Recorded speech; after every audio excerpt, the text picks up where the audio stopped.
Assalamualaikum warahmatullahi wabarakatuh. Perkenalkan, nama saya Ajeng Ahmad Novita Dewi, Prodi Sarjana Kesehatan Masyarakat, Stikes Dharma Husada Bandung, peminatan kesehatan lingkungan dan kesehatan kerja. Saya akan memaparkan perilaku hidup bersih dan sehat. Perilaku hidup bersih dan sehat di rumah tangga. Upaya yang dilakukan untuk memperdayakan anggota rumah tangga agar tahu, mau, dan mampu melaksanakan PHBS serta berperan aktif dalam kegiatan kesehatan di masyarakat. Sasaran strategis Promkes sesuai kebijakan kesehatan. Promosi kesehatan adalah perubahan perilaku yang mendukung meningkatkan derajat kesehatan, kemandirian, perilaku hidup bersih dan sehat. Pemberdayaan masyarakat adalah proses pengorganisasian potensi masyarakat di bidang kesehatan sehingga mampu mengatasi dan meningkatkan kesehatannya. Peran aktif, kemandirian desa siaga. Perilaku hidup bersih dan sehat adalah sekumpulan perilaku yang dipraktikkan atas dasar kesadaran sebagai hasil pembelajaran yang menjadikan seseorang atau keluarga dapat menolong diri sendiri di bidang kesehatan dan berperan aktif dalam mewujudkan kesehatan masyarakatnya. PHBS bidang gizi, PHBS bidang kesehatan lingkungan, PHBS bidang kesehatan ibu dan anak, serta keluarga berencana, PHBS bidang pemeliharaan kesehatan, PHBS bidang gaya hidup sehat, serta PHBS bidang obat dan farmasi dan sebagainya.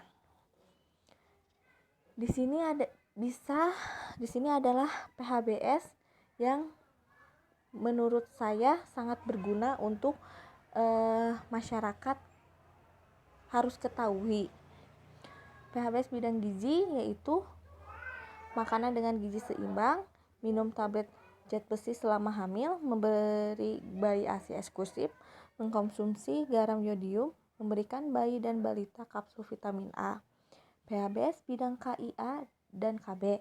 Contoh, memeriksakan kehamilan, persalinan ditolong nakes, penimbangan setiap bulan, mengimunisasikan lengkap bayi. PHBS bidang kesehatan lingkungan, penghuni rumah harus sehat, punya persediaan air bersih, BAB dijaman, cuci tangan setelah BAB, memberantas jentik, punya tempat sampah. PHBS di bidang pemeliharaan kesehatan, aktif mengurus UKGM atau sebagai kader, memanfaatkan puskesmas atau sarana kesehatan. PHBS bidang gaya hidup sehat, tidak merokok, di dalam rumah, melakukan aktivitas fisik atau olahraga, makan sayur dan buah. PHBS bidang obat dan farmasi, contoh memiliki tanaman obat keluarga di pekarangan rumah, tidak menggunakan namjah, minum oralit jika diare, jauhkan anak dari bahan berbahaya. Apakah sulit ber-PHBS? PHBS adalah kesadaran mempraktekkan perilaku bersih dan sehat dalam kehidupan sehari-hari, baik di rumah, di sekolah, maupun di kantor, dan di mana saja.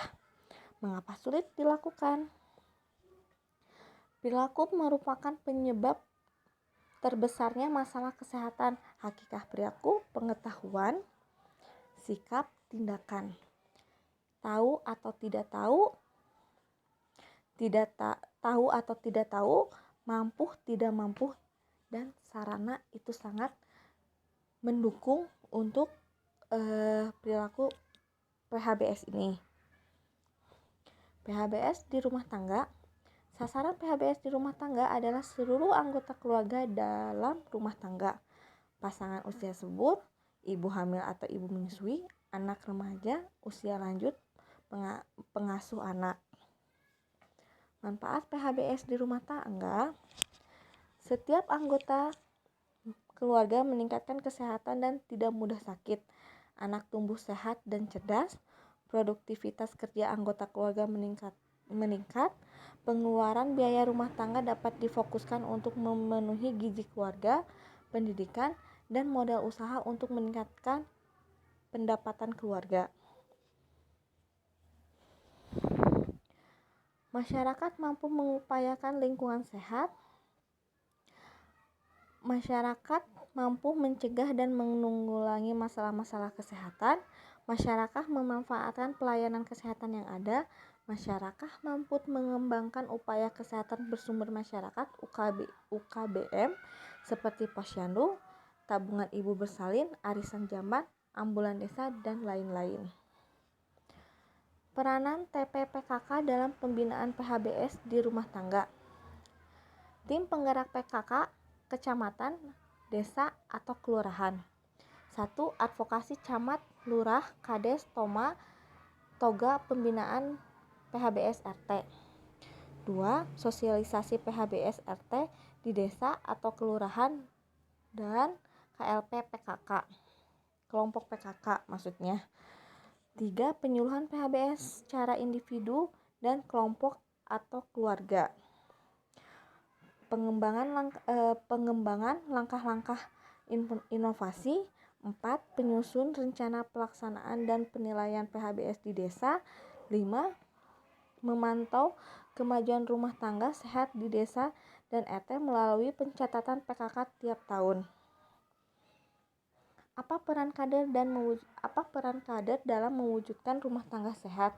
Melakukan pendataan rumah tangga yang ada di wilayahnya dengan menggunakan kartu PHBS dan pencatatan PHBS di rumah tangga pada buku kader. Melakukan pendekatan kepada kepala desa, lurah, dan tokoh masyarakat untuk memperoleh dukungan dalam pembinaan PHBS di rumah tangga. 3. Sosialisasi PHBS di rumah tangga ke seluruh rumah tangga yang atas di desa atau kelurahan melalui kelompok desa wisma. 4. Memperdayakan keluarga untuk melaksanakan PHBS melalui penyuluhan perorangan, penyuluhan kelompok, penyuluhan massal, dan menggerakkan masyarakat. Menggerakkan bagian kegiatan yang mendukung mewujudkan rumah tangga sehat. Memantau kemajuan mencapai rumah tangga sehat di wilayah setiap tahun melalui pencatatan PHBS di rumah tangga. Selanjutnya, peran kader dalam pembinaan PHBS kesehatan ibu dan anak gizi di rumah tangga. Pembinaan PHBS.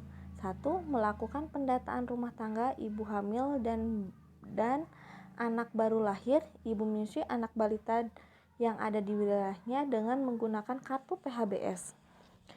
2.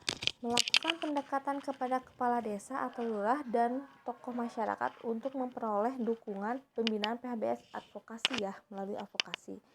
3. Sosialisasi atau penyuluhan PHBS di rumah tangga yang ada di desa melalui kelompok desa wisma bina suasana. Berarti di sana itu mengumpulkan tokoh-tokoh masyarakat di suatu ruangan untuk merancang pembinaan PHBS di kalangan di rumah tangga. Melakukan gerakan PHBS bagi ibu, keluarga, kelompok, massa penggerakan masyarakat. Penyakit yang bisa muncul akibat tidak ber-PHBS. DBD, infeksi penularan seksual, leptospirosis. Perilaku yang harus diubah: merokok kurangi di dalam rumah, apalagi ya membuang sampah. Inilah akibatnya. Kalau tidak bakalan seperti ini. Sampah dibuang mengakibatkan pencemaran air bersih juga tercemar sehingga terjadinya diare, DBD. Orang yang suka merokok ya seperti ini, banyak penyakit. Mencuci tangan menjadikan PHBS yang bisa menghindarkan pengalami diare, menghindari diare. Bisa sebagian. Semua berawal dari tangan. Otomatis setiap kita memakan apapun diusahakan tangan bersih dan harus mencuci tangan ya. Ada 5 cuci tangan memakai sabun. 5 langkah cuci tangan pakai sabun. Mengapa harus mencuci tangan dengan menggunakan air bersih dan sabun? Di sini air yang tidak bersih banyak mengandung kuman dan bakteri menyebab penyakit. Bila digunakan, kuman berpindah ke tangan dan pada saat makan, kuman dengan cepat masuk ke dalam tubuh yang bisa menimbulkan penyakit. Sabun dapat membersihkan kuman karena tanpa sabun, kotoran dan kuman masih tertinggal di tangan. Kapan kita harus cuci tangan? Boleh sebelum menyentuh wajah, setelah batuk, bersin, setelah menggunakan toilet, sebelum dan setelah menganti popok, sebelum menyiapkan dan menyantap makanan, sebelum dan sesudah mengunjungi atau merawat orang sakit, setelah membuang sampah, setelah menyentuh pintu, setelah berada di tempat umum yang ramai. Manfaat mencuci tangan menggunakan sabun. 1. Membersihkan kotoran dan kuman. 2. Mencegah penularan flu, batuk, dan demam. 3. Mencegah penularan penyakit serius seperti hepatitis A dan meningitis. 4. Menurunkan risiko terkena diare dan penyakit pencernaan lainnya. Apa peran kader dalam pembinaan perilaku cuci tangan? Pemanfaatan setiap kesempatan di desa atau kelurahan untuk memberikan penyuluhan tentang pentingnya perilaku cuci tangan, misalnya melalui penyuluhan kelompok di posyandu, arisan, pengajian, pertemuan kelompok desa wisma, dan kunjungan rumah. Mengadakan kegiatan gerakan cuci tangan bersama untuk menarik perhatian masyarakat, misalnya pada peringatan hari-hari besar kesehatan atau ulang tahun kemerdekaan.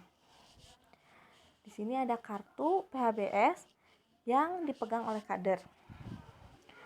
Di sini terdapat indikator yang harus di-checklist atau yang harus di-checklist.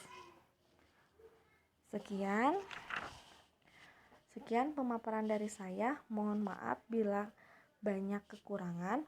Wabillahi taufiq walhidayah. Wassalamualaikum warahmatullahi wabarakatuh.